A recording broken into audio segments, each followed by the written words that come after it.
ఆ నియోజకవర్గంలో ఆ పార్టీ క్యాడర్ పరిస్థితి అగమ్యగోచరంగా మారింది. తల్లి లేని పిల్లల వలె నియోజకవర్గంలో పార్టీని ముందు నడిపించే నేత లేకపోవడం అక్కడ ఆ పార్టీ మనుగడకు కష్టంగా మారింది. అసెంబ్లీ ఎన్నికల తర్వాత ఆ నేత జాడే లేకుండా పోయింది.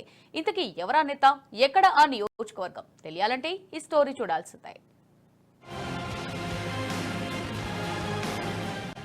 నిజామాబాద్ జిల్లాలో దశాబ్ద కాలం పాటు ఓ ఊపు ఊపిన బీఆర్ఎస్ పార్టీ పరిస్థితి ప్రస్తుతం అగమ్య గోచరంగా ఉంది. ఉమ్మడి జిల్లాలో అసెంబ్లీ ఎన్నికల్లో క్లీన్ స్వీప్ చేసిన బీఆర్ఎస్ మొన్నటి అసెంబ్లీ ఎన్నికల్లో 2 స్థానాలకే పరిమితమైంది.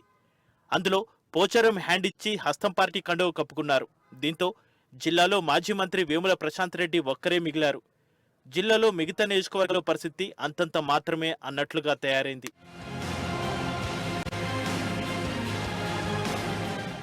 ఇక బోధన్ నియోజకవర్గంలో పరిస్థితి మరీ దారుణంగా ఉందన్న వాదనలు వినిపిస్తున్నాయి.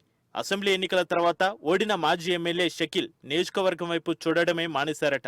కొడుకు వెహికల్ యాక్సిడెంట్ ఇష్యూ తర్వాత షకీల్ ఎక్కడున్నాడో తెలియని పరిస్థితి. అసెంబ్లీ ఎన్నికల తర్వాత షకీల్ ఇప్పటి వరకు నియోజకవర్గం వైపు కన్నెత్తి కూడా చూడలేదని క్యాడర్ ఆందోళన చెందుతున్నారు.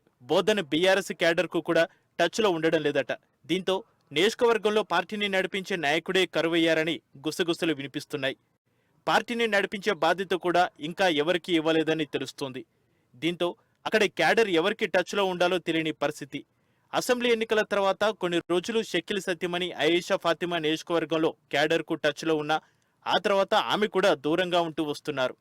నియోజకవర్గంలో బీఆర్ఎస్ పార్టీకి పెద్ద దిక్కు లేకపోవడంతో పార్టీ క్యాడర్ పక్క పార్టీల వైపు వెళ్తుందట. బోధన్లో ప్రభుత్వ వ్యతిరేకతపై కూడా ఎలాంటి కార్యక్రమాలు చేయడం లేదట.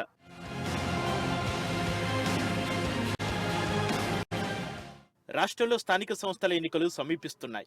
కానీ నేటికీ గ్రామంలో క్యాడర్ అయోమయంలో ఉంది. గత ఎన్నికల్లో బీఆర్ఎస్ పార్టీ కోసం కష్టపడ్డ వారిని గుర్తించే వారెవరు అని ప్రశ్నించుకుంటున్నారట. షకీల్ స్థానికంగా లేకపోవడం బీఆర్ఎస్ పార్టీకి ఇబ్బందిగా మారింది. ఇక మరోవైపు కవిత కూడా జిల్లా వైపు చూడకపోవడం క్యాడర్ను కంగారు పెడుతుందట. కవిత అత్తవారిలు బోధన్ నియోజకవర్గం. బోధన్పై కవిత ఎప్పుడూ ప్రత్యేక శ్రద్ధ వహించేవారు. ప్రస్తుతం ఆమె కూడా జిల్లాకు దూరంగా ఉంటున్నారు. దీంతో బోధన్ నియోజకవర్గంలో బీఆర్ఎస్ పార్టీ పరిస్థితి అనాథలా మారింది. షకీల్ నియోజకవర్గానికి ఎందుకు దూరంగా ఉంటున్నారు? పార్టీ కార్యక్రమాలకు కూడా దూరంగా ఉంటున్నారు. అసలు ఆయన ఎక్కడున్నారు? షకీల్ మౌనం వెనుక కారణమేంటి? ఇలా అనేక ప్రశ్నలు బోధన్ బీఆర్ఎస్ క్యాడర్లో మొదలవుతున్నాయి. ఇకనైనా బోధన్కు పార్టీ అధినాయకత్వం ఇన్ఛార్జిని నియమించాలని కోరుతున్నారు.